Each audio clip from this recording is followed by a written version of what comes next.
शैलजा जी, मैं एक चीज़ सुन रहा था, आपने कहा आप लोगों के पास बहुत मुद्दे हैं चुनाव लड़ने के लिए, और आपने बात करते करते वहाँ पर कहा, अभी जो आप ये कि पैलेस में आप बातचीत कर रहे थे, उसका नाम मुझे ध्यान नहीं आ रहा है, वहाँ पर आपने कहा लखीमपुर का भी आपके पास मुद्दा है, आप लोगों में जाएं और उस पर भी बातचीत करें। लखीमपुर में जो हत्याएं हुई हैं उन पर जाएं और उनके बारे में भी लोगों को बताएं। ऐसा ही था, वो वीडियो है। और थोड़ा सा मेरा क्वेश्चन पूरा कर लेने दीजिए। अभी भी आपने कहा हम मजदूरों के साथ हैं, किसानों के साथ हैं। क्या जो कांग्रेस पार्टी है, क्या वो दलितों के साथ नज़र आती है? क्योंकि राजस्थान में एक दलित की पीट कर हत्या कर दी गई, मार दिया गया। मैं कल वहाँ पे था, उनके घर पे मैं कवर कर रहा था। कांग्रेस की सरकार है, गहलोत सरकार है, आपने एक बार भी बातचीत नहीं की? या फिर यहाँ से किसी कांग्रेस लीडर, राहुल गांधी, प्रियंका गांधी, सोनिया गांधी और भी बड़े लीडर हैं, क्यों बातचीत नहीं करते? जहाँ पर कांग्रेस की सरकार है या जहाँ पर चुनाव है, केवल वहाँ पर आप दलितों की, मजदूरों की बात करेंगे।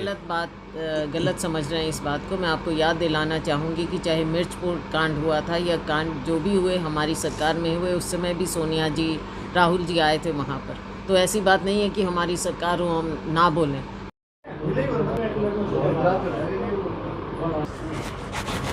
दोस्तों नमस्कार, मैं हूं रोहित शर्मा और आप देखना शुरू कर चुके हैं हिंदुस्तान 9। और साथ में मेरे कुछ और दोस्त हैं जो यहाँ पर पहुँचे। कुमारी शैलजा जी पहुँची हैं भरत सिंह बेनीवाल जी के घर।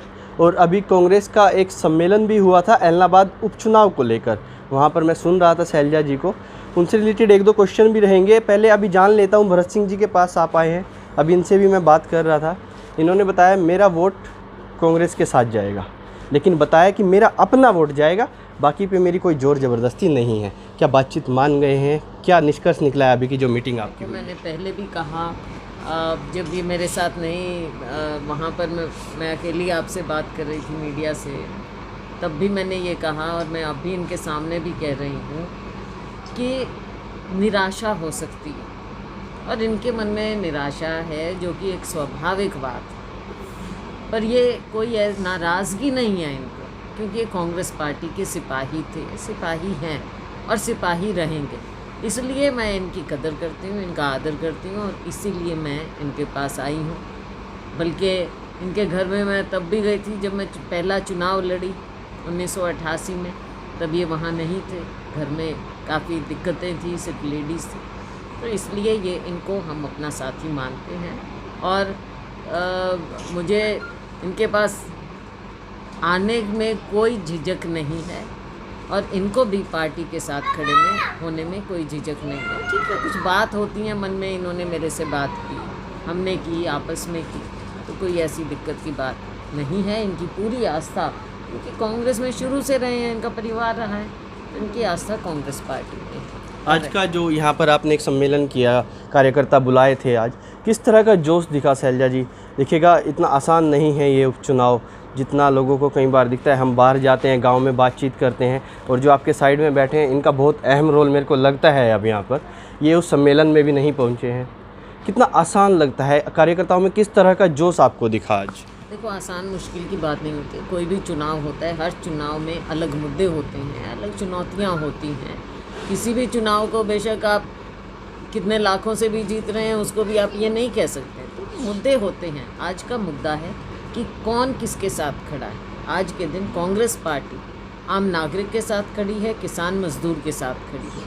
और कांग्रेस ही ऐसी पार्टी है जिसका स्टैंड क्लियर है, राहुल गांधी जी का स्टैंड क्लियर है।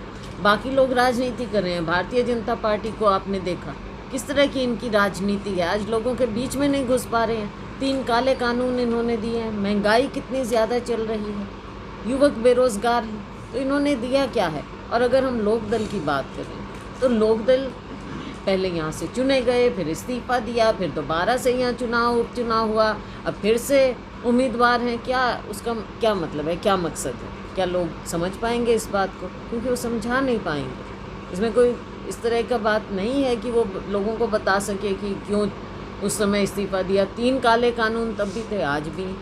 तो ये मुद्दे हैं। हमें पूरा विश्वास है कि यहाँ की जनता, उनके बीच में सभी लोगों में बड़ा उत्साह है और इस उपचुनाव में कांग्रेस पार्टी जीतेगी। शैलजा जी, एक क्वेश्चन प्लीज़।